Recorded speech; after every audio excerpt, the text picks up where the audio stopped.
Just want to give everyone a quick reminder that we are simulcasting to a bunch of different places. We're on, the live stream is going to Facebook right now. So if you're not a member of our fan page over on Facebook, be sure to do so.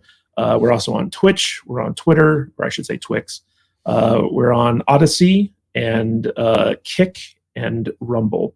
And speaking of Rumble, let's get to our main topic of today, which is Rumble sucks, supposedly. And this kind of debate was set up by a little online exchange over at Twix from Shadiversity. And he was responding to a video that the Quartering made. And it was actually pretty interesting because basically the Quartering said you guys need to prepare yourself for YouTube censorship by supporting alt-tech platforms. And he made a little video kind of showcasing how easy it is to mirror your YouTube content to BitChute, Odyssey, and Rumble. And he's basically been on Twix kind of encouraging bigger creators to start adopting alt-tech platforms and moving some of their audience over there, because basically YouTube censorship is getting worse. The whole demonetization thing is getting worse.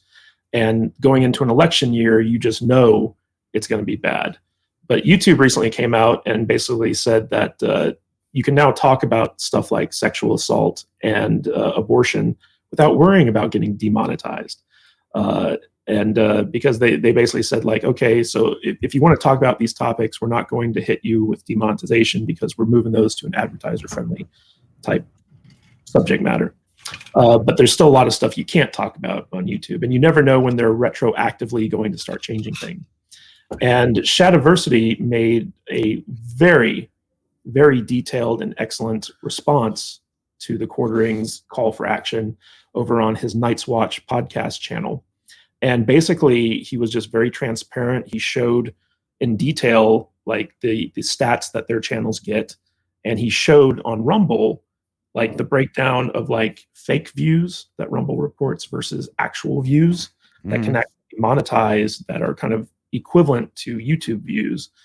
And they just broke it down in a very methodical, very smart way, I thought. For those of you who want to check out that video, it is linked in the description of this live stream.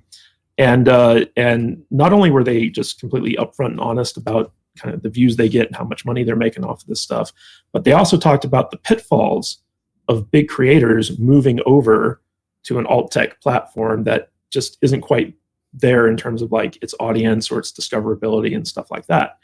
And I thought that that was a very interesting thing, because when you have someone like the Quartering, who he's kind of like, he's on the upper end of YouTube, right? Like he's been on the Tim Pool show. He posts like 4 or 5 times a day, every day. He gets like really good views, so he's getting lots of ad revenue, but he's also got his coffee brand coffee thing that he pitches. So he's got, you know, like income coming in outside of YouTube revenue. And so when he's on all these different content platforms, not only is he getting favorability treatment over on Rumble, but he's able to monetize the audience outside of ad views. So it's worth it to him to go out to these platforms and kind of like spread his message. Whereas someone like Shadiversity, who's very dependent on YouTube ad views and stuff like that, it doesn't make business sense. And so, you know, Craig, I've had some conversations with you in the past about, you know, the benefit of going over to Rumble, and you actually know some of the people over at Rumble. And I've been very kind of open about my complaints in terms of like how Rumble is currently running things. And Odin had a thread about this topic that I kind of jumped into over on Twix. And if you guys want to find that, I think we linked to it as well in the description. But my biggest issue with Rumble is that, number one, they play favorites. So the human curation is very much in favor of, you know, people like Steven Crowder, like the big YouTubers and stuff like that. It's very hard to get discoverability on Rumble. There are people who've been on Rumble for years and still get like 50 views per video when they're getting tens of thousands of views over on YouTube. Rumble has made strides in monetizing stuff, but unless you're in the in crowd, if you're in the right click, you don't get any views on Rumble. Like even now, like we've been live streaming to Rumble for, you know, most of this year. We've been mirroring our content over to Rumble, and it's an uphill battle to not only get discovered over there, but also to get like any type of significant traction on the alt tech platform. And as Shadiversity said, if you really want to adopt an alt tech platform, I think everyone can agree that it's important to do that and diversify your business. But at the same time, it's like, if you're splitting your audience and you're taking views away from YouTube, which is where the bulk of your income comes from, does it actually make sense to focus on Rumble and get people over to a less desirable platform? Because the user experience on Rumble isn't as good. They have a hardcore free speech audience over there, but it's so heavily skewed towards the political end of things that entertainment channels, video game channels, stuff like that, they struggle to find an audience over there. Yep. So I wanted to get your take on this, Craig, because you do have some insider baseball knowledge on this. Is Rumble worth the time and effort of most creators who aren't on the Quarterings level? Okay, so there's a lot there, and honestly, everything you said is right. I'm a big champion of Rumble, right? And as far as the idea of discoverability on Rumble, I think people need to put Rumble in perspective, right? When you look back on where YouTube was really 2 years into what YouTube was doing, they were far behind what Rumble is at right now. Now, that's not fair to YouTube and it's not fair to Rumble, because Rumble is playing in 2023 and we're talking about 2010, 2011 YouTube, right? After they launched their partner program. So Rumble has an uphill fight. They have to make up about a decade's worth of infrastructure to get it to the point where you can hang with YouTube. Now, I think they're moving at an accelerated pace. And I'll say this, as far as discoverability goes, the one thing that YouTube has, and well, there are many things YouTube has that Rumble doesn't have, but when Rumble becomes a place where you can find how to change your oil in the car, how to fix this in your house, how to do that, right? Do this around the house. When it becomes a destination where you can just search for a video, that's when Rumble starts to take the next step, right? That's when Rumble becomes an actual platform for people to use, because it's not about discoverability. I think that if you were to go to Rumble and search for somebody, I think you can find them, right? But I don't think people are doing that right now. Like the idea of the instantaneous algorithm push discovery. Hey, viewer of YouTube, that you may enjoy this video. Rumble doesn't have that right now. And obviously Rumble's big stance is free speech, right? And who's going to be a big champion of free speech? Those who've been silenced on YouTube, right? So naturally, the perception attached to Rumble is, well, it's just a bunch of people who are conspiracy theorists or right-wing wackos or anti-government this, right? And that was, you kind of go to prom with who invited you, I guess, for a lot of these folks with Rumble. So, they have to beat that reputation first and foremost. I think that, from the people that I speak with, specifically Rick, who is their head of product, they have a roadmap, right? And Rumble was way behind. Rick's only been with the company since February, and Rick Rinsella is his name, and he's very open about what they're doing. But I'll say this right now: Rumble is creator friendly. It's not necessarily viewer friendly, if that makes sense. I think that there are a lot of tools that allow a creator to be successful on Rumble. But I think all of the criticisms that were made in that video and all the things that you spoke about are 100% valid. And I think that Rumble is the best alternative right now to YouTube, but it does have a lot of steps to take before it even gets on the same playing field. That's not even to say they're like, if YouTube is the Golden State Warriors, the Rumble is the Plano JV basketball team. You know what I mean? It's not even close, right? But it's going to take time, and I think that investing in that in the platform now could pay dividends long term. Now, I also think it's very easy for Jeremy to say, hey, come to Rumble, because he gladly will stream over there because he's being paid to stream there, right? It's a no risk, it's a very low risk proposition for him to say, come to Rumble. He's been championing alt tech for a long time, but nobody goes to Odyssey to watch videos. Nobody goes to library to watch videos, right? Nobody. Right, exactly. Nothing of value is gained from like I'm on, like, I have so many platforms that are contents. I don't even know where they're at. Right? Yeah, that sounds good. I'll put it over there.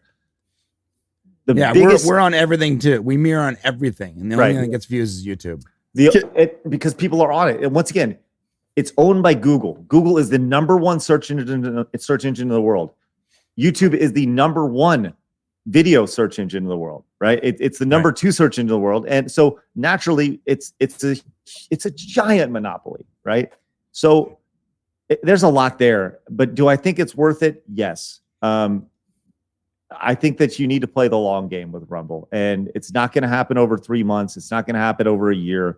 It's going to happen over 5 years or 10 years. And that's kind of my thoughts on that. Then I have a question I want to ask you guys. So you're talking about how Rumble doesn't have any discoverability. I need somebody to explain to me what that means, because I just went to Rumble. I wasn't logged in. I went on my phone. I typed in salty nerd. That's all I typed, salty nerd, and boom, we came right up. It was the first one on top of the list. Yeah, and if you type in exactly what your channel is, let me answer your question, Matt. So basically, what discoverability means is YouTube has an AI that creates profiles for every viewer on YouTube that predicts the type of videos that they're going to want to watch. And 75% of all video views on YouTube come from the recommendation algorithm. Okay. So search actually accounts for something like 10 to 20% of all video views on YouTube. So when you go to Rumble, they don't have an AI that's cherry picking videos and recommending for you to watch next, or related videos and stuff like that. They have human curators who basically lump channels into categories that you'll see on the webpage. And if you're not part of the selected group, no one who doesn't already know about you is going to be able to find you. Right. And that's one of YouTube's big advantages, is like, you can't get millions of views just based off of the people who already know you. You get millions of views on a video when people are recommended your video and discover you and check you out and then become fans over the long term. So the idea here is that Rumble doesn't have that advanced AI, the advanced algorithms that YouTube has developed over the years in order to get your content out in front of new people who come to the platform. But I want to throw this to Brian, because Brian, you yourself, you guys had an excellent live streaming channel, Podcast Unleashed, where you guys did everything right, and then YouTube just blanketly demonetized your entire channel for some BS reason. And what we see a lot with Rumble is we see YouTube refugees, where people who have been banned or demonetized on YouTube moving over there as a backup, essentially, to be able to monetize their content. We saw it with Steven Crowder. We're seeing it with Russell Brand. We've seen it with lots of people who basically, like, if they talk about stuff that's outside of YouTube's advertiser-friendly guidelines, even though like there's completely nothing wrong with it, they have to go to an alt tech platform in order to talk about it freely. Otherwise, they run the risk of getting their entire channel demonetized. They run the risk of getting their channel banned and taken down or deleted by YouTube overlords and stuff like that. So you have a very vested interest in trying to find a good alternative in order to monetize your stuff. And Rumble has been known, like their strongest feature currently is live streaming over there. But there's also this issue of, are the views real, right? Because there, as Shadiversity broke down his video, there's the raw views, which is basically an impression. And then there's, real views, and then there's monetized views. And it's very different over there. When you get into the real numbers, the audience just isn't there for Rumble. So what's your take on this? Man, I really appreciate Shad making that video, because I've been frustrated with Rumble for a long time. First off, even from the user perspective, like when I watch Crowder, okay, I'm part of Crowder's mug club. I got 6 of these mugs. I'm not sure why he sent me so many. But the interface sucks. Like, it's really bad. First off, you can't even rewind the live stream without tapping that thing like 15 times. Pausing it's a pain in the butt. And then it has this weird latency issue where if you're watching on mobile, it will randomly just buffer. No reason. I could be on the fastest Wi-Fi on the internet. I have 1,000 gigs. I have 1,000 megs down here. And there's no reason why I should be buffering for anything, any reason. But yet I'll be buffering. It'll just stop forever. This is specifically on mobile. And it makes me go, you know what? I'm just going to go to YouTube and watch the stream. I don't even want to utilize my mug club because it's easier to watch it on YouTube. And switching over back to local, like they use Locals for their memberships. Locals is, I'm sure it's a fine company. I don't know anything about it, but their video player sucks. It just sucks. That's the user side. Now on the creative side, everything Shad said was completely correct. Yes, you can type in Shadiversity and find Shad. Sure, you can type in the Podcast Unleashed, you'll find us. You can type in the Podcast Prime, you'll find us. You'll also find like our main user channel, which is weird to me. I'm not sure why you have a user channel, then like 2 separate channels, and no one knows which one to follow. People have literally messaged me and asked, which one do I follow? And I'm like, you know what, to be safe, just follow all of them. Because I don't know. Do you follow the main user or do you follow the goddamn channels? I don't even know. Right. Well, so on that same note, the creator experience is sort of garbage. First off, when you mirror your content, if you just mirror it straight up, it takes sometimes weeks to upload. So I have found myself going, well, I need to go in there and upload this video specifically to Rumble so that it comes out at the same time as YouTube. So it has the same chance of getting views, because I want to be fair here. So I got to upload it to Rumble. The upload process takes a lot longer. When you finally get to that area, the thumbnail the upload process is janky as hell. And then you finally get in there and you have no idea how long it's going to take to process. Like YouTube tells you specifically how long it's going to take. So it's very difficult to time your content correctly. And then what happens is, because you have mirroring active, like a week later, the same video will pop up because it comes from YouTube or whatever, and you have to go in there and delete it. Now, so that's the creative process. The creative process sucks. On the same note, you don't get views, because I have never seen, and I have logged into I made multiple accounts. I've logged into multiple accounts. I've browsed for hours. One day I exclusively used Rumble. I told myself I will only use Rumble today, and I'm a massive YouTube. I use YouTube for everything. I was like, today I'm not going to use any YouTube. I'm going to only use Rumble for all my entertainment and news. Boy, first off, 99% of Rumble is just politics. Like it's politics. So I'm like searching for Star Trek, and I'm searching for Stargate, like entertainment news, right? Stuff that I would watch, stuff that would be where our work would be reflected. And I'm trying to like get the system to recognize me as a customer. In the entire day, from like 8 a.m. to like 3 in the morning. And I think I burned through every janky, crappy live stream guy where it's super dark in the room, and he's like, oh yeah, I'm talking about this Star Trek thing. And I mean, really, hey, like leave Jeremy alone. Listen, people that really they don't really know anything about how this works. They don't know how to speak. And I'm not throwing shade. I don't know how to speak. I have a speech impediment, but I still try to, have the most well-produced as I can afford streams. And I burned through all that for almost 20 hours. I watched nothing but non-political stuff on YouTube. And it was just so bad. Never once, not once, came across one of my 900 videos and streams that are on YouTube. I have over 900 videos and streams on Rumble that came from YouTube. I never once in 20 hours came across a single video.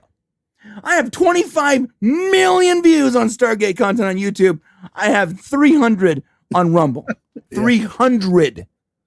So listen, I'm a champion Rumble, but for the love of God, like, their system sucks. Having humans curate your product and only humans that care about right wing politics makes no sense. You go, there's got to be some kind of basic system in place to allow users to find you. And like I'll keep mirroring, but I find myself when we have these big video releases, like when we have the Voyager doc coming up, I don't know if I want to go through the process of trying to do like the double premiere, because I'll get 3 views. I'll get 3 views for all the extra work I go through it, and then I'll have to go back and I'll have to curate and stop the mirroring process for the next one, and it's just. And I would also like to point out on the live streaming end, Rumble doesn't offer a permanent stream key. So every time we want to simulcast onto Rumble, we have to go in and change our settings here in StreamYard just for the privilege of streaming on Rumble. And Rumble's the only one that doesn't have a permanent stream key for creators. That is right? changing. So yeah. Well, it better change soon, because it's a real pain in the butt. And it's a pain. It's pain. A lot of people don't simulstream on Rumble simply because they don't understand how to do that, right? So hopefully it changes soon. But I want to throw this to Mike. So Mike, one of the issues that Rumble faces is like its built-in audience. And the ones that all the big streamers on Rumble or channels on Rumble have built their platform on YouTube. And so like when they move over to Rumble, they have the audience that kind of follows them over there, but the audience doesn't necessarily stay. So like with Crowder's YouTube audience will go over there and watch his stuff. And then as soon as his live stream's over, they'll go back to YouTube. And the one thing that YouTube does really well is it treats the viewer as its main customer. So it's all about the user experience. It's about keeping them on the platform for as long as possible. It's about predicting what they want to watch and showing them videos that'll interest them to keep them on the platform and watching it. But in addition to that, they also have a much broader distribution strategy in the sense that they have an excellent mobile app. 60% of YouTube viewers come from mobile. They have an excellent TV app. I watch most of my YouTube content on TV, on my big screen TV at home. Yeah, same. I believe like 10% of their views come from that. But they also have different apps and avenues other than desktop that people can consume their content. And when you look at the Roku app for Rumble, it's shit. It is really shit. When you look at the mobile app, it's shit. It's a bad experience. When you go to the website, it's okay, but it's not the best. And so when you just look at it from a viewer's perspective, there's no value proposition that Rumble offers to attract an audience outside of like political free speech. And so what do you think is the strategy here for Rumble to build an audience outside of that? Because, if you can build an audience solely on Rumble, as opposed to building an audience on a better platform and then porting it over and losing income as you're doing that, it would just make more sense. So what's your take on this? Because you are a financial guy. You are a guy who kind of understands the ins and outs of. Well, I'm probably simultaneously the best person to ask, or one of the best person to ask this, and one of the worst though, on for two very different reasons. On the one hand, I produce a ton of YouTube channels, including some of the larger ones. I do their tax returns. I do their accounting. I know how much time goes into how shitty ass, little ass money creators make. Amen to that, brother. The amount of hours that all y'all spend on this thing. I mean, I have clients in 4 time zones that aren't YouTubers. The YouTube stuff is more like a public service project, frankly, because for the amount of time that people spend doing YouTube or social media and how much money they make, it's about attention and views and about ego. It's not about making real money, because of the amount of hours that YouTube creators spend doing anything else, including waiting tables at restaurants. The average person would make like 100 times more than they ever make on YouTube. So I think making money on any of these platforms is absolutely the most asinine thing I've ever seen in 18 years of doing accounting and tax for any business in any industry around the country and in several other countries. That being said, I'm a huge supporter of a lot of YouTube channels, and I produce a ton of channels for free. And because I love the content that you guys all do. And Rumble, and I'm a huge consumer of social media and online media. And I can say this, Rumble is great for free speech and being able to say whatever you want and listen to somebody else. But let me tell you the only way, this is a real world experience. First of all, Rumble doesn't work at all ever reliably on any mobile device, not an Android device, and I own one, not an iPhone, not an iPad. The only time it's somewhat reasonably stable is when I'm hardwired in at my house in South Carolina, because Lord knows if I even touch my laptop, the damn thing stutters and giggles. It's absolutely a freaking train wreck. Absolute freaking train wreck. And the only time I go over there is if I want to follow Andrew at Legal Mindset or somebody when they're going to talk questionable stuff. So I can tell you it absolutely sucks. And I don't know why anyone thinks that they're going to go there. And YouTube, frankly, YouTube TV works great. YouTube works great on my mobile phone. It works great on my iPhone. It works great on my iPad, on my mobile devices. And whether I'm on a wired or wireless connection, I don't have any stuttering problems. So I don't know what to say about, YouTube creators going over to Rumble. I saw the video that he put out. I think he's 100% on point. I mean, so I'm going to say this: if any people that are aspiring to be creators in social media, if you're doing it for like fun and you're doing it for attention, well, then go wherever you want, that you want to say whatever you want. But understand this is that YouTube, there's no good answer, because at YouTube, you can't say what you want, because you got to say whatever your overlords want you to say, because they will stop you from making money from anything that is outside the bounds of whatever they want. So don't think that you're going to be on YouTube and make money for being who you are. No, you're going to have to settle down to be YouTube's bitch and sit there and placate to whatever they want. That's it. So you want to be over there making a few pennies. What does AdSense pay YouTube creators? Was it 0.3%? Well, no, it depends on what tier you're in. But you're right. Even when you don't say whatever you want and you're vanilla as hell and you try to respect everybody's opinion constantly, we still got demonetized, and we've never given any reason for them to think that we were at all, right wing or alt or whatever. We've always been respectful. We've always watched our language. We've always been as cool as possible with everyone, and we were demonetized. So it really just matters who you bother that week, who you bother. And as far as getting paid, obviously our big channel makes way more money than the Unleashed does, or it did. But also the videos make more money when they're produced. So like we're in a different tier rates. Like we can get as much as $20 CPM. When on Unleashed, we get like $5 or $6 CPM. So live shows make less money than produced content, and I'm not sure exactly why. I think it has something to do with what category you're in, but the CPM does change depending on the type of content you make. Hey guys, if you could do me a quick favor, if you like this episode and it tickles your fancy, or any other episode that we've done in the past, share it on social media and tag us in that post so that we know you're talking about us, and we will immediately jump onto that app and we will respond to your tag, and we can talk about what you like about the episode and possibly talk about something that we might want to cover in the future. And we would love to bring you in our community. We have a wonderful Discord app as well. There's a bunch of people in there that just love chatting with us. And we'd love to hear from you. So if you like this podcast, tag us in that post and we'll get back to you as soon as we can. Thank you guys so much. Back to the podcast. So Matt Bader, we've had conversations about this, and you are a big proponent of not putting all your eggs in the YouTube basket and supporting alt tech and stuff like that. And we've talked about possibly doing content exclusively for Rumble. Sure. And I've kind of come down on the side of like it's a little bit of a waste of time, because like I said, the audience isn't there, the discoverability isn't there. But one of Jeremy's arguments was it's that you need to start doing this stuff in order to bring the audience over there. Yeah. But for us, we're pretty small potatoes compared to even Shadiversity or Jeremy.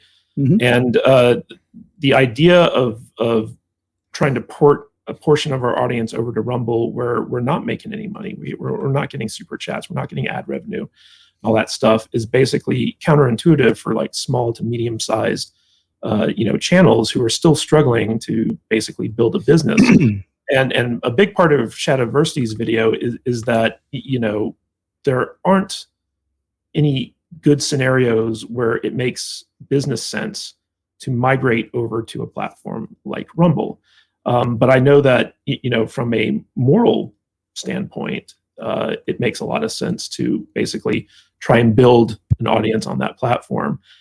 So did you want to talk a little bit about what we were thinking about in terms of doing exclusive Rumble content and pitfalls associated with it?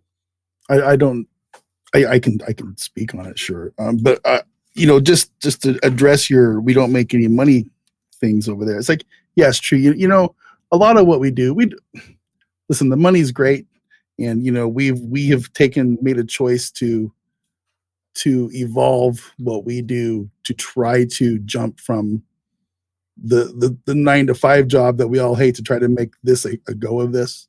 And that's what we're trying to do right now. We're trying to, you know, have some fun, and you know, and hopefully retire someday doing what we love instead of punching the clock for the man. And that's all great. And I do think that we need to have as many options available to the people that watch our show, our fans, our fellowship, our people, that they can view our content on as many different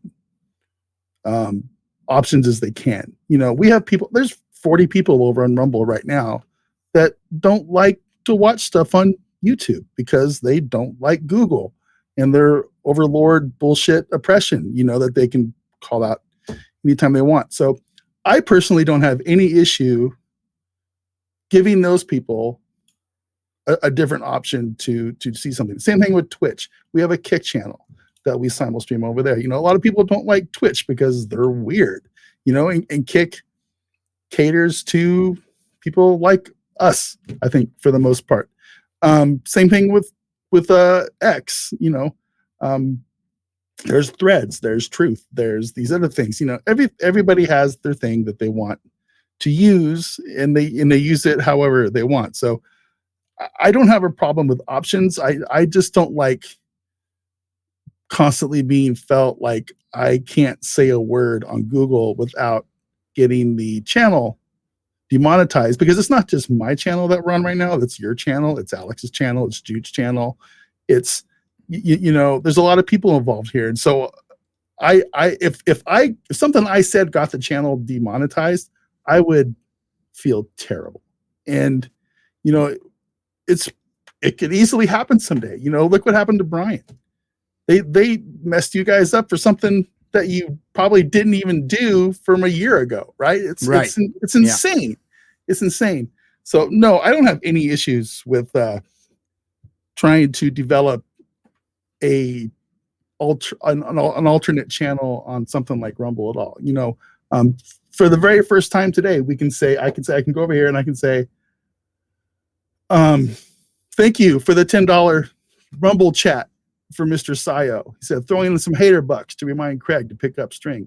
I have no idea what that means. But you know what? The dude gave us a $10 donation on Rumble. First time ever on Rumble.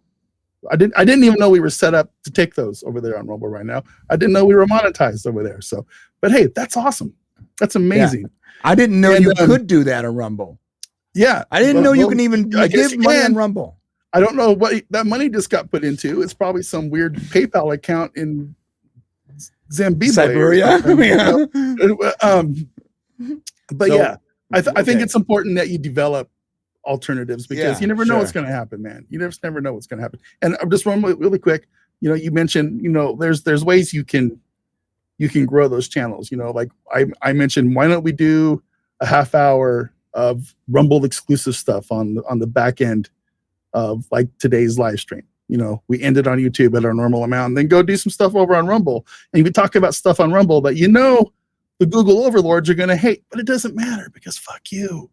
We can talk about stuff like that on Rumble, right? You know, I'm not trying to throw shade at that, but we've tried putting exclusive videos on Rumble, and they don't perform at all. Yeah. Well, also, YouTube is now punishing people for behavior off platform that goes against their guidelines. Yeah. Well, right. That's right. So that's just says lawsuit to me. When I will say this. They only did that so they can mess with Crowder. Yeah. I'll say this. Brand.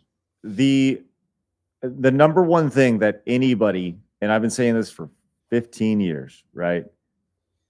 If YouTube is your outlet, you're doing it wrong. You need to be building off platform. Use YouTube, use Rumble, use Twitch, use all of them as a billboard for something off platform, right? there's a lot of people who make a living off YouTube. That's Mhm. fine. They're playing the game. That's great. But you need to have your own outlet, whether it's your own domain, your own website, whatever it may be, to push that in, whether you're supported through merchandise or whatever. But it needs to be used as a billboard.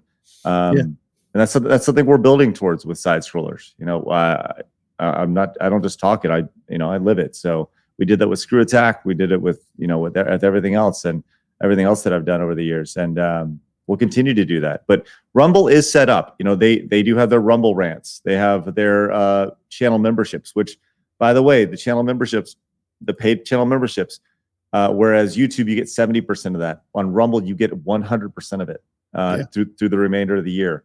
And I think that's really good. Now they're going to offer gifted memberships. I'm sure gifted memberships are going to start towards the beginning of next year because they're currently offering 100% of the revenue from that. So I mean Rumble is set up not for advertising success, but for community support. That's what it's set up for. If you're looking to make money like you do on YouTube from advertisement, it's not going to work. Not going to happen. Yeah. Mm-hmm.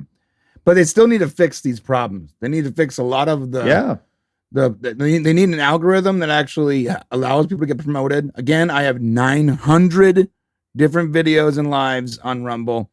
I think I have less views than I have videos. So there need to be some way for people to get people to find you organically. They need to fix the web. I mean, the mobile issues they have. Their memberships through locals is super janky, and it should be on platform. It should be going to another completely different website. That's very weird and odd. Mm-hmm. And I'm not even sure half the time if I have a membership. So there needs to be some technical changes in order for people. I will always support alt tech. I'm all about freedom of speech. I don't agree with half the stuff Crowder says, but I still promote him. I don't agree with everything Brand says, but I still promote him. I support them. I have no problem with what they're doing. I hope that Rumble can compete with YouTube one day, but they have to fix these problems. They have to fix these problems. When smaller websites like BitChute have a better video player than you, then you need to reevaluate your technology. And I think Rumble right now is in a place where it's getting heavily promoted, but it can barely support the people that are trying to support it. Yeah, so, I mean, I kind of get, I don't know if upset's the right word, but I kind of get annoyed when I see people like Dan Bongino or Sebastian Gorka or something like that brag about how many viewers they're getting on Rumble. And I'm like, yeah, that's because you're one of the selected few. You're one of the chosen. You're in the in crowd. Bongino's an investor in Rumble. Yeah. He is an investor, and he was an investor in the platform that got shut down on Parler, I believe it was. Got shut down during the last election. But he's always been a big supporter of these alt platforms. But at the same time, it's like, well, there's a reason why you're getting all those viewers, and it's because not only do you have the audience from off Rumble that you're promoting to, but Rumble specifically has you on their top tier list to put on the front page and promote. Right.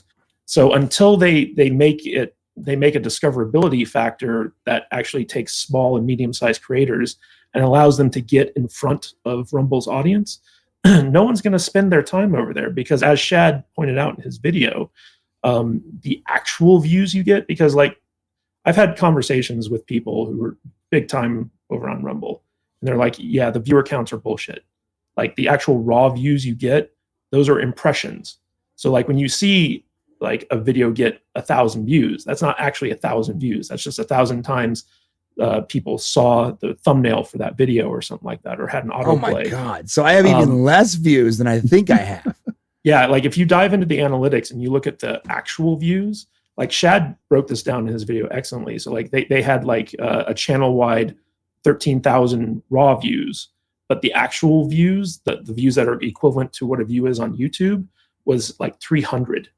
Right. Oh my God. And he actually says that like on YouTube, it's about a 10% ratio of views to likes. So like if you get 10,000 views, typically for, that range of views, you'd get 1,000 likes on a video. And if you look at that ratio on Rumble, the like to view ratio is way out of whack. So if you have like a video that gets 10,000 views, you might get 2 or 3 likes, which gives you a better idea. Like maybe only 100 of those are actual real views as opposed to an impression. And so Rumble's trying to kind of fake it till they make it to a certain point by reporting these big numbers, but those numbers aren't actually representative of the actual views that people are really getting, which is one of the reasons why the ad revenue is kind of like all out of whack over there and stuff like that. And I can understand why they're. Sorry. Yeah. Question. So do you think that, and this is a question, it's a random question. Do you think that Rumble executives can see that 99.8% of the views are going toward their 14 friends over there, and the rest of the creators are floundering with 1 or 2 views a week? Do you think that if they see that, they'll adjust that? Or do they think that because the promotion they're getting from their 13 to 15 friends is enough for them to continue this path? Well, I mean, they know what they're doing, right? They know their real numbers. The idea here is that Rumble is trying to kind of pad the numbers in order to attract people. Like I said, fake it before you make it. And honestly, like, I don't think focusing in on their big draws is a bad thing, because you have your A-listers, right? You have Russell Brand, you have Steven Crowder, you have Dan Bongino, you have all these guys that use Rumble, and they want to help support them and get them and have them attract more people to the platform. But the idea that they're not doing that in the entertainment space, that they're not doing that in the video game space, that they're not doing that in the health and fitness or beauty space or the podcasting space or whatever, they're not attracting creators over there. The thing that got Kick off the ground was like they were able to attract big creators from Twitch and migrate that audience over to their platform by offering them like 90% rev share and It's like 95. Yeah, Kicks, better ratios than what Twitch was offering, right? And also more free speech. So like they wouldn't get banned for promoting gambling stuff or like whatever. But the idea here with Rumble is that they just don't have the built-in audience that YouTube does, and it's because of all these things that we mentioned during the live stream. Craig, do you think there's any chance that someone from Rumble would watch this episode of the Salty Nerd Saturday podcast and actually hear some of our complaints and Sure, and make some choices over there? yeah. I'll do even better. You give me a detailed bullet list of things that you guys are upset about. I'll put it right in front of them. Like they don't like asking somebody to watch 45 minutes talking about how much their platform sucks is like is tough. But if you give me bullet points, but like this is what needs to be changed, and chances are they're going to say, yeah, we know. They're very aware that Rumble initially was not meant to be a video hosting platform. This is all new. This is in the last couple of years, and honestly, they're just now getting to the point to where they're making strides to make those changes in order to compete. Listen, I think Rumble is several years away. I used the analogy earlier about the Warriors and the JV team. And I think that's about as long as it's going to take. If the JV player was to go play in the NBA, I think that's about how long it's going to take before they can compete realistically. Because there's a lot that needs to happen. Now, I'll say this about Kick. Kick is a perfect storm because the revenue is great, right? The 95-5 split is great. There's a lot of questions that people still have about Kick, but at the same time, Twitch was going through some real bad PR. They're limiting people's reach. They're banning people at the time, and let's not forget, Kick is paying a shit ton of money to people right now. I mean, they have massive contracts in play that are meant to be that are meant to serve as marketing for their platform. And so far, it's been pretty successful. It'll be interesting to see if advertisers come over to their platform, and because that's when you are distributing 95% of all subscription revenue to your users, that's great. But it's not enough to sustain a business. They've been very open that their business model is built around advertising, and there's been a lot of shaky content on Kick. Well, we should also point out that a lot of Kick's business model is based off of their parent company Stake and funneling gamblers over to Stake. And so like as long as Stake is making a profit, They'll keep Kick around as like a loss leader or something like that. I do think that Kick wants to be its own company eventually, but it is basically a front for a gambling company to find new users, because I think like the average gambler on stake is worth something like either $3,000 to $6,000 per user. They can expect to make off of everyone that comes over from Kick to there. Which is why we'll be launching Side Scrollers Gambling here in the next week. Well, can you hire me? Just give me money to go pour money in in the slot connection machine. with the Popcast gambling. That's right. That's right. I think Let's there's go. two things Listen. that Craig mentioned that are really important. That one is that Rumble's a long-term game for sure. And my comments notwithstanding is that I don't plan to deactivate my Rumble account or unsubscribe from anybody that I follow over on Rumble either. So it's a, whether you're a viewer, you're a creator, it's a long-term hold. Mhm. And the second thing that I heard him mention at the beginning of his comments earlier was that make sure that you understand that you've got to be directing them somewhere else, that these are just marketing delivery outlets, if you will, whether it's YouTube or Rumble, that you got to have your own thing. I really think that's really important for creators that are trying to build a brand or something important that, they worry about what is it that, that they're creating and being able to hold on to that ownership, because all these other mediums are delivery mediums to people like me, whether it's Salty Nerd or it's the Popcast or it's Legal Mindset or whatever. Yeah, and we should also real quick, Craig. We should also point out, I don't know, everyone on the panel does some type of live streaming, and to get some inside baseball to the people in chat who might not care about this, or the viewers who might not care about this, but immediately after every single one of our live streams, we're demonetized. Our live stream is demonetized. We get hit with the yellow $sign in the YouTube thing. And it's just automatic. Even on our most tamest live streams where we talk about absolutely nothing controversial, immediately afterwards, it's like demonetized.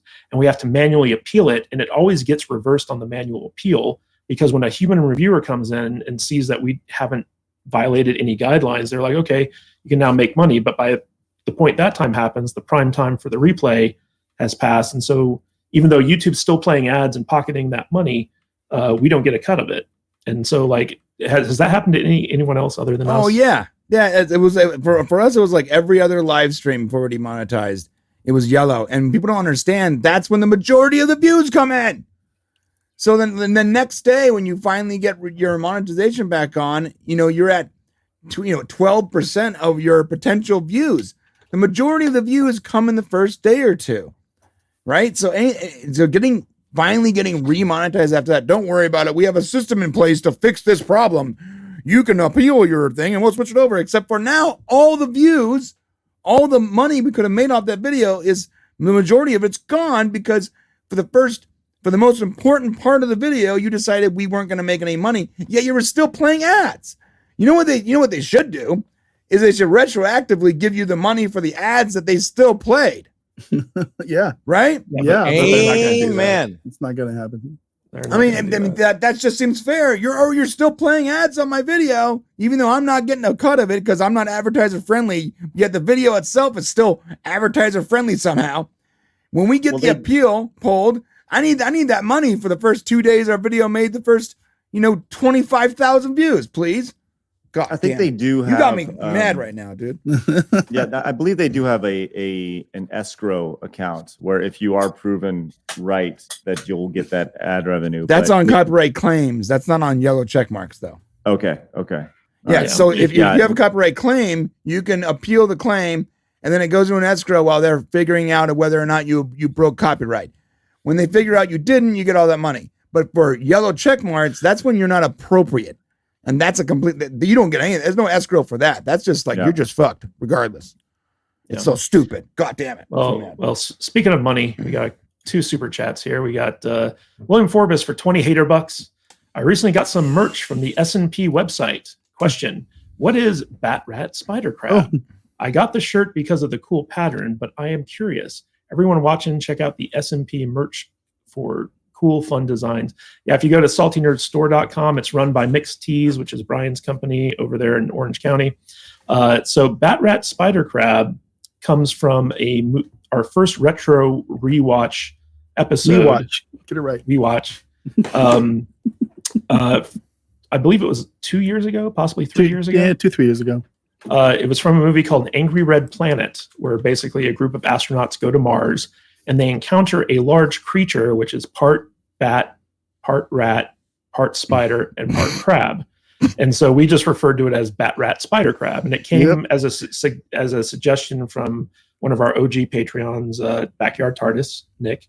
And so we laughed so much about the bat, rat, spider, crab that we decided to make a t-shirt to celebrate it. And it's one of my favorite t-shirts. I still wear it to this day. Yeah. But that's the origin of Bat, Rat, Spider, Crab. So if you go to saltynerdstore.com, you can find all of our big time designs over there. And we have a lot of fun doing those. In fact, Brian, we just had Overstimulation Calms Me get up on your store. Is that correct? Yes. And I need to fix the font because it's really low quality, but that's being done today. Yeah. Yeah. I sent you all this stuff to do that. Thanks. Real quick, No Money G for 10 hater bucks. You guys suck. Take these hater bucks and shove it where the sun don't shine. Just joking. Keep it up. Man, I can't even use the S word spelled correctly. You can't say suck? Wow. Demonetized. What if you spell it Demonetized? F-U-K?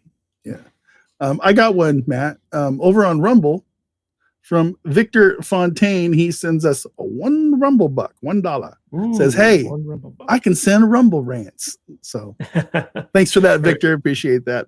I like it that people are figuring out you can donate over on Rumble. It's nice. Hey guys, if you like this podcast, don't forget to like and subscribe to the channel and comment below on your favorite video as well. That goes a long way with helping us boost our channel and get out there in front of more people. And it lets YouTube know that we're doing something right. And if you want to catch us live, we go live 2 times a week, once on Saturdays at 10 a.m. Pacific time and on Tuesdays at 1:30 p.m. Pacific time. So join us there in the chat. We will see you on the live stream. Stay salty.